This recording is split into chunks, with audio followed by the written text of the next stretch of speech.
June 4th through 14th, 2015 marks the second annual Dallas Solo Fest. And I would like to take this opportunity to explain exactly why I am producing the Dallas Solo Fest, what the Dallas Solo Fest is, and more importantly, why I really dig solo performance.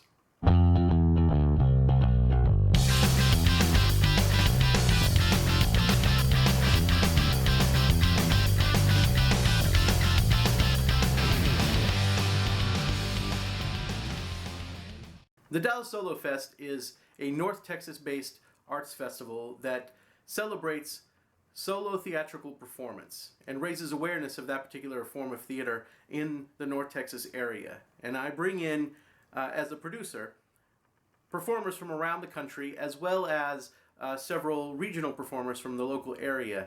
And they get together over 2 weekends, 8 different performers presenting their show 3 times each. And it's a really good time. It's a big blast. There's all kinds of solo performance involved as well, from storytellers to clown acts to cabaret to things that really just defy categorization in any easy way. I started the Dallas Solo Fest because I myself am a solo performer, and I really liked going around the country to different venues and different festivals and presenting my shows, which I've been doing for the last 5 years. And I wanted to participate in that kind of festival circuit by doing the kind of festival that I would like to attend. Now here's why I really like solo performance. There's all kinds of theater out there. Performance spans the spectrum, from opera to musical theater to pantomimes to serious kitchen sink dramas to all kinds of styles of theater, tragedy, comedy, blah, blah, blah. What I really like about solo performance is that the performer themselves gets to take responsibility for the show. Here's what I mean by this. A lot of theater is interpretive or collaborative. And what I mean by this is the playwright writes the play, gives it to a director. The director casts the play with actors and the director brings in the designers for lighting, sound, set, costumes, what have you. All of these people take the script and bring it to life in their own particular ways. The actors bring the characters to life. The director oversees the overall meaning and rhythm of the play. The lighting designer brings the mood and atmosphere to life. The costume designers do their thing. The set designers bring the visual world. The sound designers bring the audio world. Everybody interprets from a set point from the script. The only person in this whole situation that is not a collaborative artist. They're still a collaborative artist, but not an interpretive artist, would be the playwright. The playwright creates the script from scratch. But the playwright hands off the play for other people to interpret. That's how it's traditionally done. The kind of solo performance that I'm talking about is a solo performer who has an idea, comes up with that idea, stages that idea, executes it directly themselves on the stage for an audience. The idea is put on stage and it's not diluted by the process of collaboration, which everybody gets to add their ingredients into the mix when you collaborate. And there's nothing wrong with that. I really enjoy collaborating a lot of the times.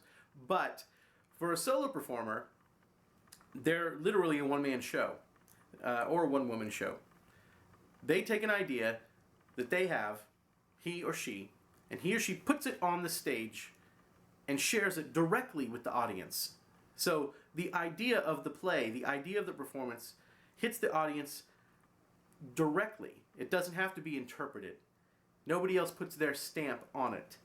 Now, there's a lot of risk and reward involved in this particular kind of theater because though you have an uninhibited direct line straight to the audience, the solo performer also shoulders all of the responsibility for that particular performance. They have to, usually they have to do all the behind the scenes stuff as well. They're not just a one-man show on stage, they're a one-man show off stage as well. They have to market their play, book the venues, get into the festivals, take care of all the publicity, take care of all of the the website stuff, all the behind the scenes stuff for getting people just to show up at the theater. A lot of solo performers shoulder that responsibility, and then they get on stage, they have to have enough energy, enough engagement, enough stage presence, something substantial enough to say to hold an audience's attention for however long the show is. Most solo shows are festival length, about an hour to an hour and a half long. But think about that. One person gets on stage and holds an audience's attention by themselves as they tell a story. They manufacture this experience for the audience.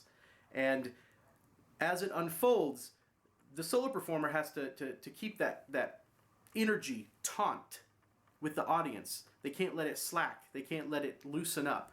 And this is a skill that has to be developed. I have not met very many solo performers, at least no successful solo performers, who are not very engaging, who do not have a huge degree of stage presence, who do not have just basically a huge degree of energy, period.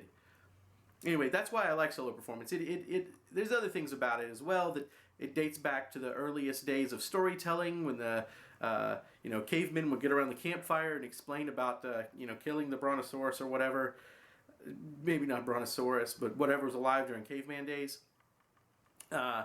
And there's a long history of solo performance around the world, in many countries, all the way up to the last century, where solo performers like Whoopi Goldberg, Ruth Draper,